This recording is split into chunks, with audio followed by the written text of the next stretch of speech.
Welcome to Do Different Better, where we talk about wealth, wisdom, and money moves, making finance simple for everyday people. I'm your host, Elaine Rasmussen, founder and CEO of Social Impact Now, Connect Up Institute, and general partner of the Integrated Capital Fund. Thank you for joining me today. In our last episode, we were talking about getting ready for investment capital, whether you're a business or you're an angel investor. And today in our episode, we are going to be talking about charity versus change. Who are the players in charity? And I'll be sharing with you some insights on what you can do better, whether you work in philanthropy, you work in the nonprofit space, or if you're actually a philanthropist yourself and whatever that means.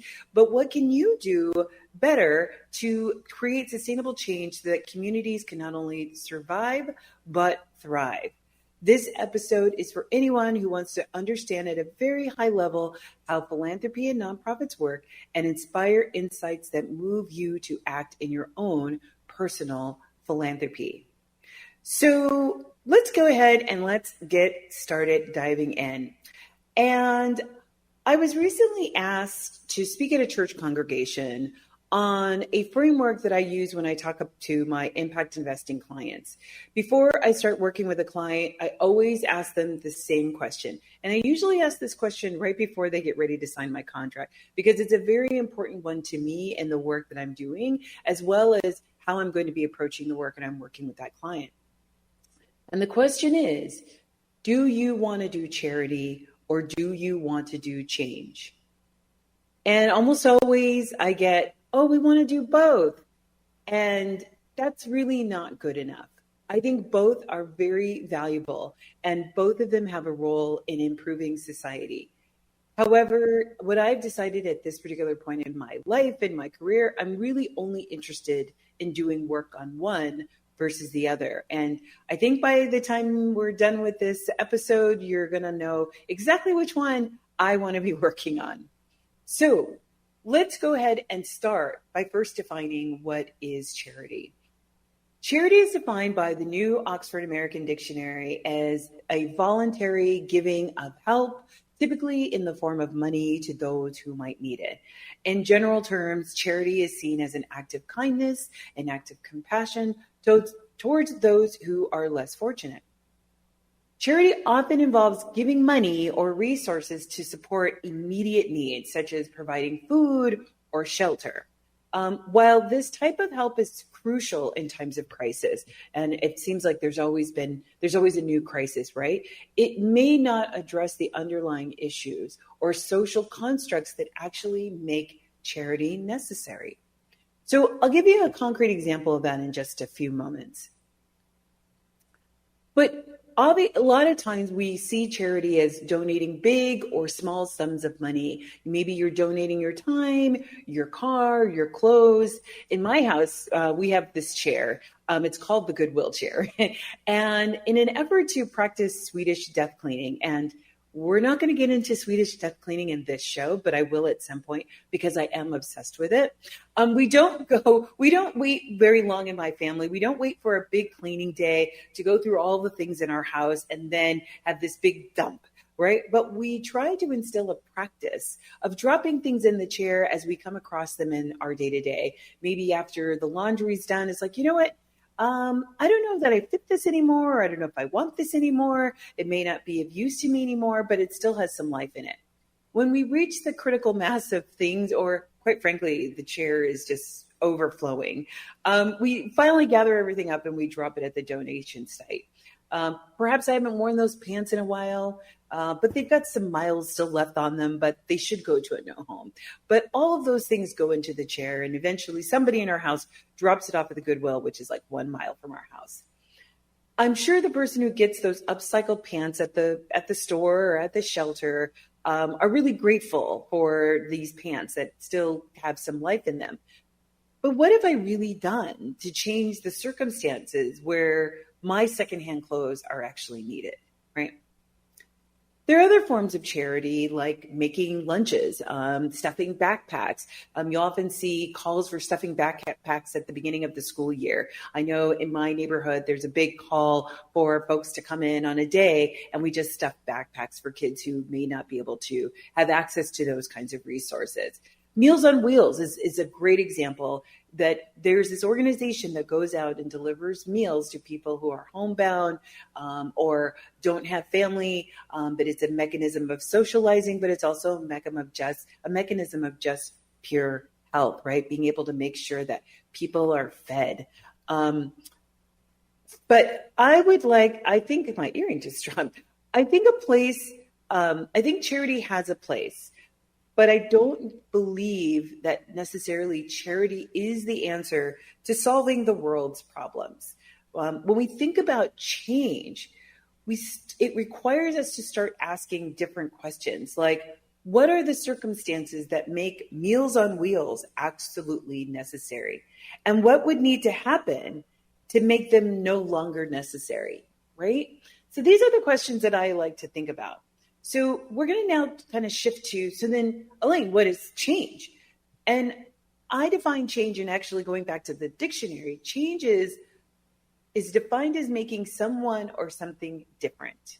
It is an alteration or a modification or replacement with something better. One could argue that charity does make a person or a circumstance better, but often it is temporary, right? And that is the difference. Change is about making a difference or bringing a new and improved state. It can be seen as a proactive approach towards addressing a root cause or an issue creating lasting impact. Change work is much harder than charity. It requires deeper questions and engagement. It requires managing tensions in conversations. Quite frankly, it requires more people. Right? If we really want to see change, we can't be in our own bubble and think that we've come up with the answer, because our answer will be rooted in our own experience of the world, how we see the world, how we interpret the world. And change requires us to have different perspective, because my life experience is not the same as your life experience, which is not the same as somebody else's. So if we really want to build something, I think the curb cutouts on our city blocks is a great example. That is a carved cutout that, while yes, was intended for people with wheelchairs or different levels of ability, everyone is benefiting. I will tell you, as somebody who travels 40% of the year, being able to not have to pick up my luggage off of the curb is an amazing gift that I'm thankful for every time I travel. But also women or people with strollers carrying having their kids. Curb cutouts have actually benefited all of us, and not just people with different abilities. But in doing that, we really have to think about and be on top of all that's moving past us for a more sustainable pathway to it be achieved. We really have to be thinking about all of these different perspectives. We have to engage these perspectives so that when we come up with a solution, we know that solution will have as few negative impacts as possible and as many positive impacts as possible as well. So then the question becomes, maybe, why then is change even necessary versus charity? Why can't we just keep doing what we've been doing? Let's keep making backpacks. Let's keep making lunches. Let's keep having Meals on Wheels perpetuate.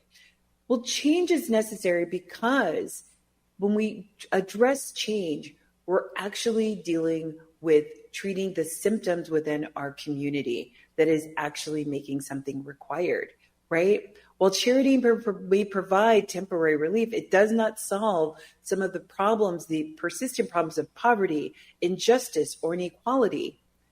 In order to create lasting change and improve the lives of those in need, or those of us who are left behind, those of us who are not seen, and I'm talking about everybody, anybody, living here in Minnesota, I find that, poor people have a lot in common. I don't care what color you are, right?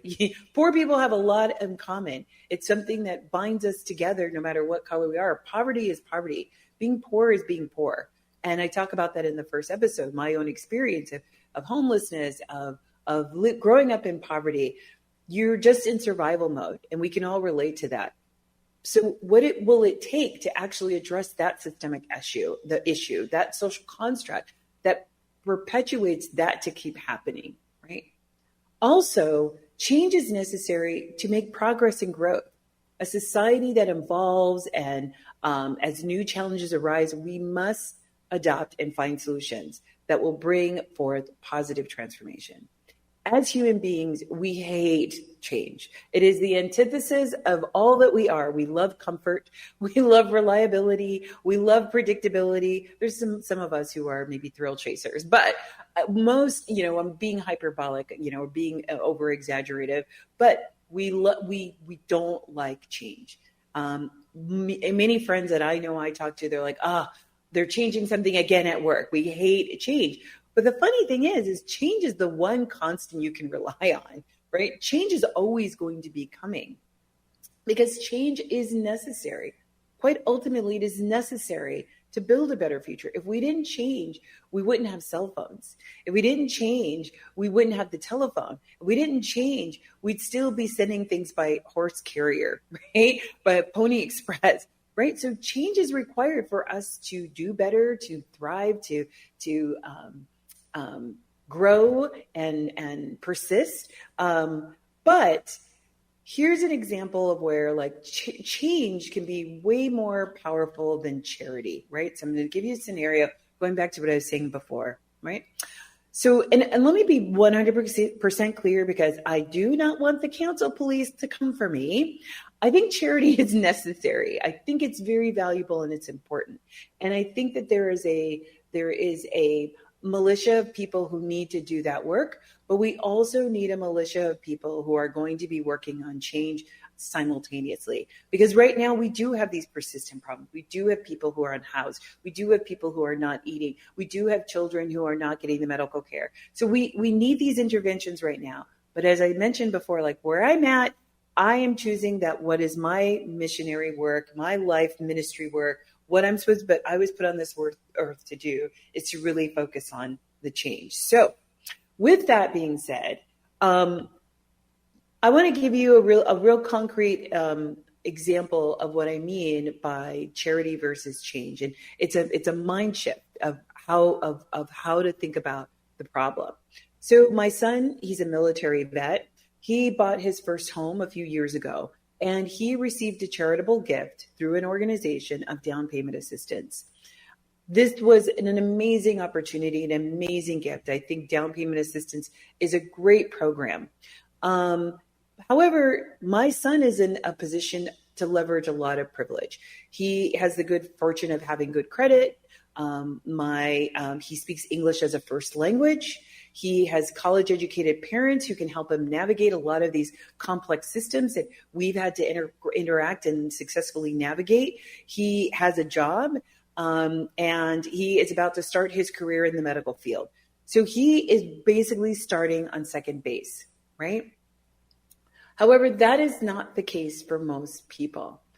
I actually tried to look up what was the statistic of people who receive down payment assistance, like where their income level was, and I wasn't able to get that information. So I hope to get that information and maybe post it online later, but I thought that was an interesting question. But back to our conversation. Many down payment assistance programs require an income maximum, not income minimum, an income maximum. And it's often described as a percentage of average median income, or AMI. You may have seen this in the newspaper. You may have seen it. You may have read it somewhere, the term AMI. It means average median income. That is, of all the people living in a particular community, what is the average income of that community, right? And it's going to shift by zip code, right? It's going to shift by state. It's going to shift by county. So, but typically these programs, depending on if they're geographically restricted or culturally restricted, they will say what is your contingency on whether you qualify is on meeting a certain percentage of AMI. Those percentages often tend to be 60 to 80% of AMI. So what does that mean? So hold on to your seats. We're about to do some math. Don't get scared. It's going to be simple. So let's say the AMI, the average median income for your particular zip code is $100,000, just to say for conversation's sake. If we took 60 to 80% AMI, meaning if we took 60 to 80% of the $100,000, the income of the potential homeowner would be $60,000 to $80,000, right? Now, let's just bookmark that for a second. Based on this scenario, it is safe to make a few assumptions. One, that if you're living in a community where the average median income is $100,000, right, then the homes in that community are going to probably reflect that average income of $100,000, right? Meaning, let's say they say your home is 20% of your budget. Let's say then the home is $200,000. You make $100,000, right? Or your household makes $100,000. It also presumes that a person is working a job. If they're a prospect for home buying assistance, that the person is working a job where they're making just enough money to purchase the home, right? That they're just below. If they're 60, 80% AMI, they're just below sort of like all the things that would make you like really comfortable and have discretionary income and save, right? Another assumption is we know that home ownership is expensive. I don't know about you, if you've ever tried to replace a water heater or a roof. I've done both, and I've done them twice. It is very expensive. But also, down payment assistance is also a taxable event, right? And that's going to come into play in a little bit later. So you don't even get the full value of the gift. At best, you might be getting $40,000 out of the $50,000, right? Because you're taxed on that amount of money, right? That you have to declare. So let's put all that together. If you have a limited income, you have a job with limited financial mobility, and we know property taxes go up year over year. And oftentimes our property taxes can outpace inflation. I'll tell you, mine have for the last several years. How will this person, if once they get into the home, be able to keep pace with all the expenses and the rising property taxes to keep that home? So I offer that as a question for us to think about. Once again, I'm not arguing that we get rid of down payment assistance, but here's what I'd like to offer. I'd like to offer us to think about this situation and shift from charity to change. And what does that look like?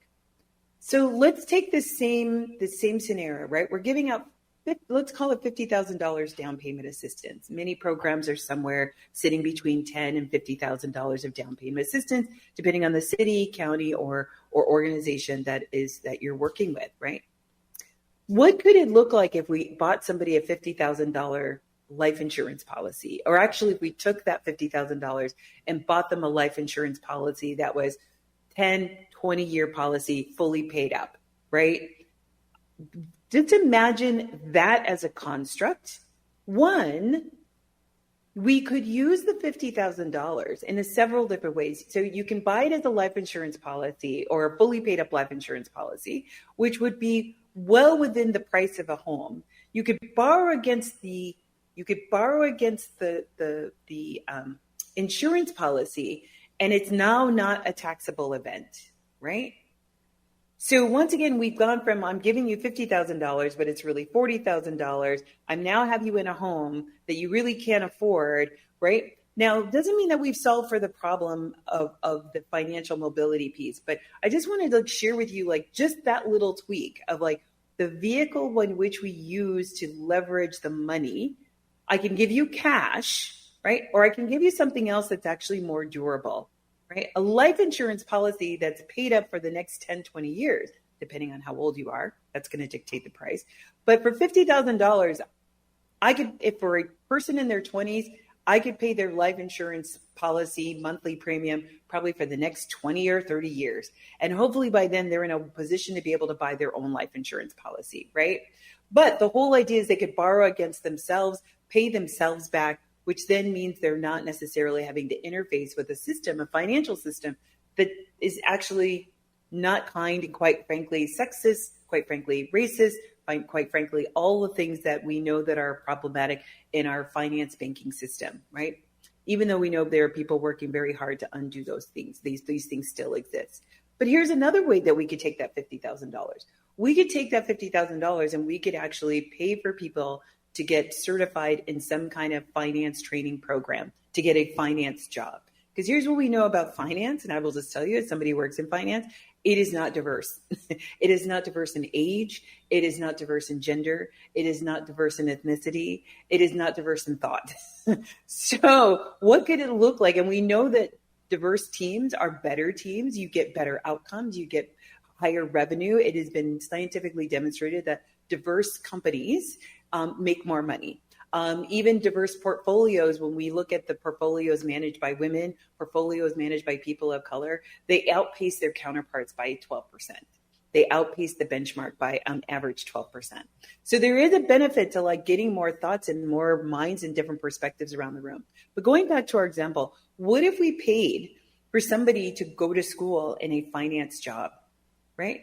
Now we've actually contributed to their life mobility, their financial mobility. There are so many jobs that you can have that are not, you do not need a college degree for. You do not need a college degree to be an accountant. You do not need a college degree to be a bookkeeper. You do not need to be have a college degree to be a claims adjuster, a claims appraiser, a loan officer, even a stockbroker. I was 19 years old when I was a stock analyst, working in California. And I was making decent money as a young person. These are all jobs on average, and I looked it up right before the show. These are all jobs starting at about $60,000 or $70,000. These are all our jobs that are fairly recession proof. So now we've actually contributed it to somebody's upward mobility. I can give you the $50,000 once, and now I'm setting you on pace to be able to make your own way, to make your own future. And these are all jobs that pay well and will have upward mobility. And quite frankly, the skills are transferable. And you can take this job anywhere. You can do finance from anywhere in the world, right? So when we talk about change, it's really getting higher above, looking at from the clouds, looking at the problem from the clouds instead of being rooted in the problem. And I feel like sometimes charity, we're in the weeds and we can't really see up. Whereas when we think about change, it requires us to take a higher level of thinking and really look at the grass tops and look around and see what are we missing? Where is there opportunities, right? Now we have, from just this example alone, we are now making exponential impact, not only in the individual, but in our community. So we are now creating a diversified diversified finance sector, right? We are now providing upward mobility that supports home ownership, right? That this person will continue to be in a job that they know that there's going to be economic advancement available to them, either in their own organization or they can go to another organization. And third, we have impact in the community by having finance professionals in our community, which will garner more interest in people to come into the finance sector as a possible career. I know for me, I did not think college was an option until I saw somebody who looked like me who went to college. I didn't think being in the finance sector was an option until I saw somebody who looked like me in finance. So when we talk about representation matters, that's how it shows up of like, oh, wow, I never knew that somebody who looked like me, a brown woman, could have a job working in finance. Oh, let me think about that. Let me see what it takes to do that, right? So when we think about that, these are all the things that, we can do when we take a different mindset to charity versus change, or change versus charity. You're listening to Do Different Better with your host, Elaine Rasmussen. Coming up next, we'll be talking about how to think about the ecosystem. Who are the players in the nonprofit and philanthropic ecosystem? And what are some things that they can learn from this conversation?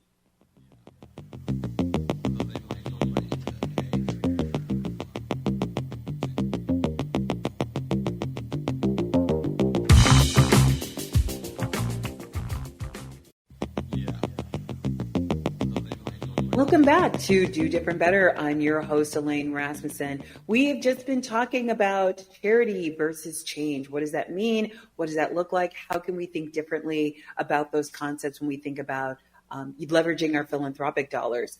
Now we're going to get into the ecosystem of charity, but at a very high level. So we could get into the weeds. That could probably be its own show in and of itself. But I wanted to give you a concept of how the ecosystem works so that you can take that conversation with the next conversation. And then we're going to end with kind of what are some practical and tactical tips, whether you work in philanthropy, whether you work in nonprofit, or you're just an individual and you're trying to figure out your own philanthropy. We're going to hopefully give you some good questions to think about.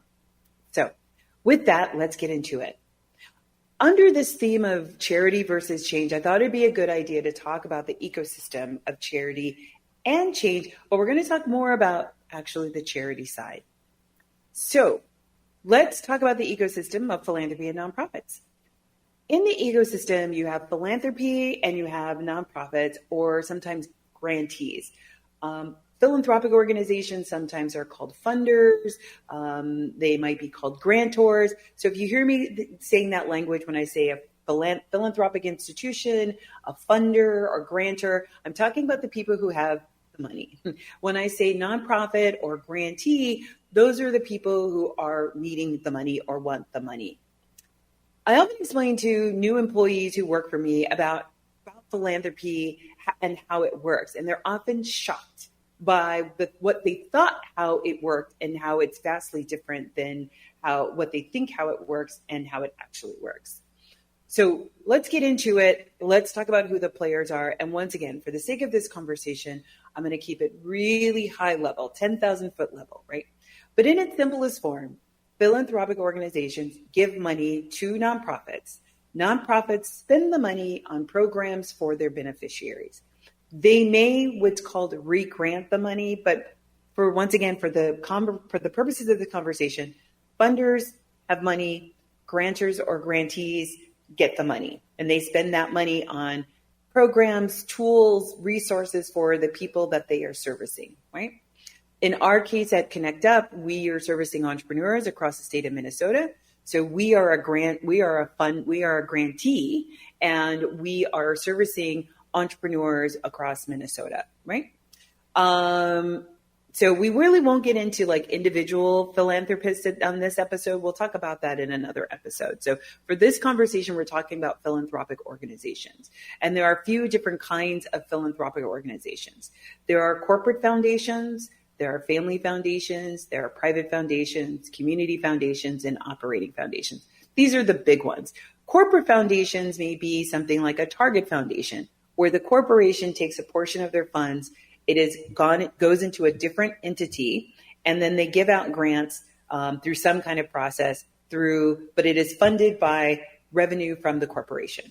A family foundation is a foundation where the money has come from some sort of wealth. It might be a startup company like Facebook, and they now have this extreme amount of wealth. And then they will begin to as create a family foundation by which they want to disperse philanthropic dollars. There's private foundations, which are usually some private purpose or cause or people. It could be something that came out of a gift, a bequeathment of a person or people who have come together to put together a foundation for some specific purposes or strategies, giving strategies. Then there's the community foundation. We have many of them here. They usually will say community foundation, but not always. You typically can denote a community foundation because it might be named after a city. It might be named after a state. There's the Cleveland Foundation. There's the Minneapolis Foundation. These are foundations that are meant to hold philanthropic dollars for other people, but they also do their own fundraising, right? So it's a little confusing. Don't need to get into that now. Just want to try to give you once again, a 10,000 foot landscape view of philanthropy. Then there's operating foundations. And what an operating foundation will do is not only do they raise money, they're raising money for the operations that they do. So a great example of this is Wilder Foundation. They are what I believe is considered an operating foundation, meaning not only are they raising money, but they're actually also doing the work. So they do a lot of research. They work for nonprofits in doing research, evaluation work, and other services that they provide. But they're actually executing some of the services. They've got health services, they've got wellness services that they do. So not only are they a foundation, but they are also providing services to the community. But here's a fact that blows most people's minds. and with this is probably just with the exception of like an operating foundation. The IRS, which is where you get your designation as a nonprofit organization. The IRS mandates that a philanthropic organization is only required to give out 5% of the money that they have. Right? So what does that mean? That means if you have a foundation that has $100,000 in your purse, right? That's your whole pocket of money. That's all the money you have. Every year, you are only required to give away $5,000, right? Every year, you're only required. You can give more, but most philanthropic organizations stay at that 5% giving every year. Now, so you're asking me, Elaine, well, what do you do with the other $95,000? The other $95,000, it is 100% legal for that money to be invested and for you to earn interest off of that money. And typically, the interest is what pays for the grant making for the subsequent year, the next year. So all the money that they're making on the interest, that is what's used to fuel and pay for the grants that go out, right? So many philanthropic entities will have their investments outpace that 5% and will require that the people who manage their money get what are called market rate returns, which means returns that are on average of 8 to 12% annually, right? So you can see with that 8 to 12%, we're covering the 5% that we need to give out and we're making a little extra, right? So some of you may ask, well, why don't these organizations just give all the money away? I asked the same question many times while I was working in philanthropy. And it turns out that there is a law or statute that says if a philanthropic organization spends more than 25% of what their corpus, their endowment, their purse, right, all the money that they have, that they could be taxed on the total value of the portfolio, not the actual dollar value of the portfolio, but the value of the portfolio. So even if you wanted to give all your organization's capital away, you're kind of de-incentivized to do so, which is mind-blowing, right? Crazy, right? And let's be honest. If we were to throw 5%, so remember the maximum or the minimum that the IRS requires that you give out as a philanthropic organization. We're talking about organizations, we're not talking about individuals, but organizations. If you are doing the minimum of 5%, if you were to throw 5% of your resources towards any societal problem, are we really surprised when we don't seem to be making a dent in solving some of our biggest issues like homelessness, unskilled workforce, et cetera, right? So let me be clear. I am not saying philanthropy is bad. I do think, however, that we have an antiquated approach that has seen little innovation or change, for that matter, in over 100 years. Right? The other thing that I think is valuable to understand is people who work in philanthropy. Now, this is where all the resources sit, right, in a philanthropic organization. They tend to be paid very, very well. They tend to be paid market or above market rates for whatever their job title is. And often they get paid twice as much as a nonprofit worker doing the same exact job gets paid, right? So to me, this is a critical thing when we talk about equity and we talk about who's doing the work and who is taking on the burden, right? The people who are taking on the emotional, all of the burden of some of the work in nonprofit, and we know some of this work is highly traumatic, are on the bottom of the pay scale, right?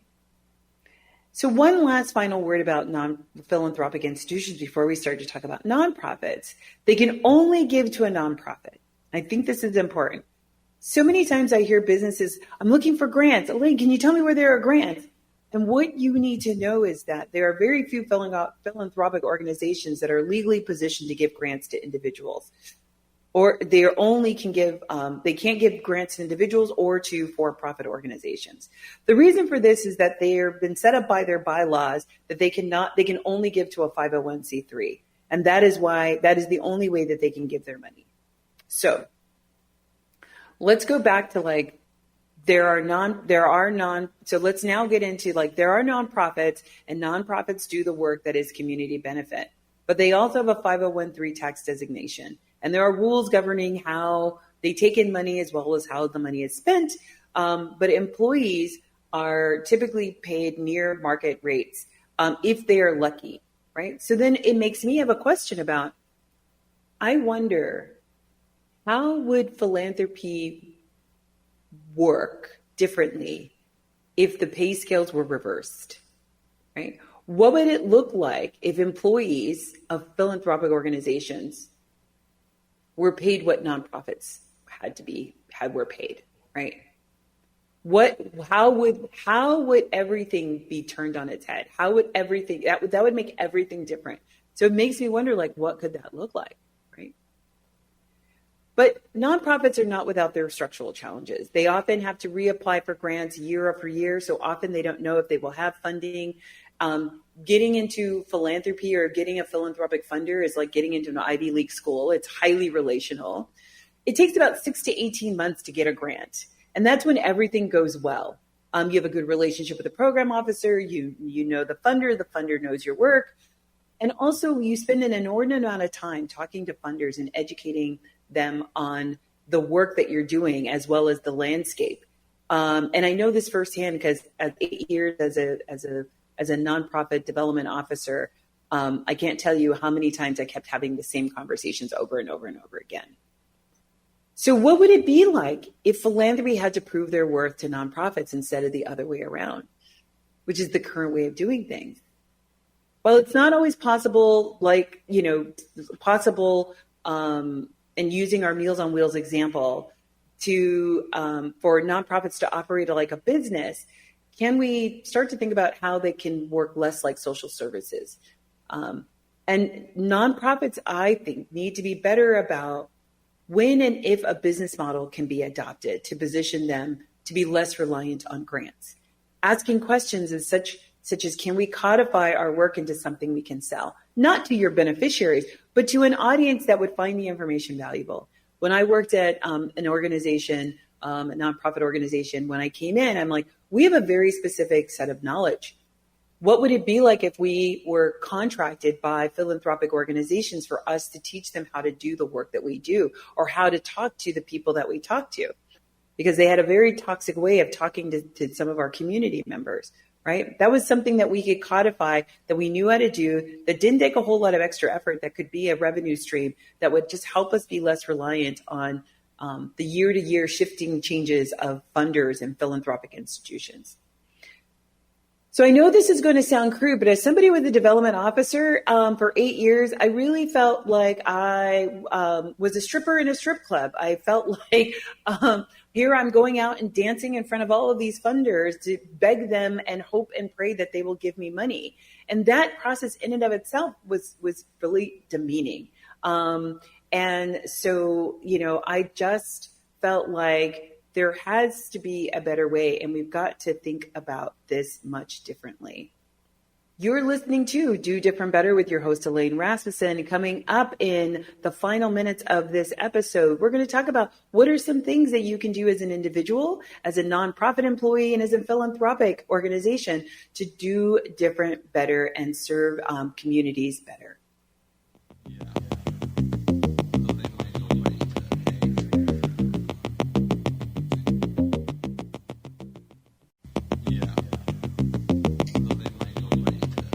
You're listening to Do Different Better with your host, Elaine Rasmussen. Coming up next, we've talked about charity and change. We've talked about the ecosystem of nonprofits and philanthropy.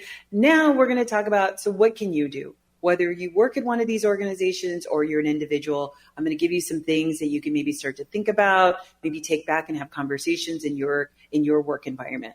So you might be thinking, okay, Elaine, now you've talked about all this stuff. So what do I do now? So I just want to give you a lens because there are a lot of people who are really pushing and challenging the notion of philanthropy and some of the antiquated forms of how we do philanthropy. There's, Mackenzie Scott, who's giving away most of her money. If you're not familiar, Mackenzie Scott is the former wife of Jeff Bezos, the Amazon founder, and she's giving away like almost all of her money. I used to sit on the board of Swift Foundation, which is, they are spending down their $70 million corpus. So there are people who are really wanting to reimagineer how they think about who they're giving to, how they're giving to. And I just want to give you some practical things around how you can participate in really imagining and rethinking how you show up in this work. I'm not going to tell you that it's easy. Doing charity work isn't easy, but I'm hoping that you can start to ask some different questions. So we'll start with one question, because one of the questions that comes up is like thinking about, should I be in this organization, or should this organization live in perpetuity? I think that's going to be a highly tactical conversation that's going to change from organization to organization, but really thinking about, what are we serving? Are we serving ourselves? Or are we serving the community? And being really honest about what that is. And that honesty might require you to have conversations with people outside of your echo chamber. I think it's really important, and we've talked about this in previous shows, have a clear, identifying, and unapologetic, unequivocal a lens on what you think is important for the community that you are a part of, or the community that you would love to have a positive impact. Go out and see what's happening in the ecosystem around that thing, whether you're an individual, particularly if you're a program officer. Don't rely on your grantee as all of your information. When I was an admissions rep at a university, or other businesses where I've done inside sales, it was my responsibility to find out everything I needed to know about my client, the competition. But funders, the grantees are your clients. So make an effort. Build relationship. That should be a metric for every single person on the program team. How many relationships did you build? Did you deepen any of your relationships? But how becoming a subject matter expert on the portfolio that you have now been charged the great responsibility of doling out capital. If you're working in a nonprofit, think about what of your expertise can be leveraged, and start thinking about, how do you work yourself out of a job? Now, that's more of a theoretical question, but once you get into the theory of thinking about how do you work yourself out of a job, maybe you can start to think of different solutions that you haven't thought of. When I stepped into my first role in the nonprofit space in 2009, that was my first thought. I'm like, I don't want this organization to be around. What can I do to eliminate this organization needing to be needed, right? That we've changed the system that requires this organization to be needed. That was where I was really interested. But these are all just a few things of going a little bit deeper in how you think about your own individual philanthropy, the philanthropy of the organization you work in, or the nonprofit that you may be working in. And I really think that this is a great opportunity for you to do different better. Well, that wraps up another episode of Do Different Better with your host, Elaine Rasmussen.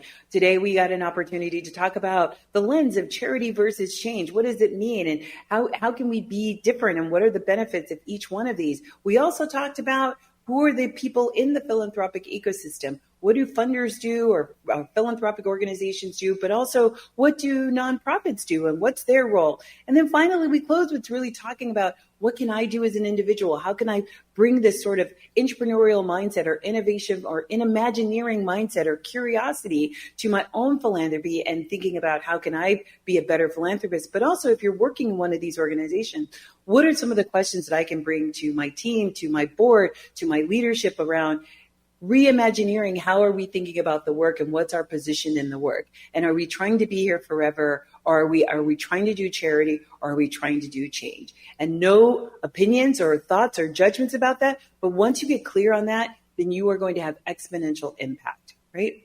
Join me on the next episode of Do Different Better. I'm your host, Elaine Rasmussen. We will see you next week. We'll be talking to a few different folks in the impact investing space to learn more about impact investing. Let me know what you think of the show. We love comments, so tell us how this show helped you. And if there's a money or finance question you have, or if there's somebody you want me to interview, hit me up on LinkedIn or Instagram. Don't forget to hit the subscribe button and follow us on social.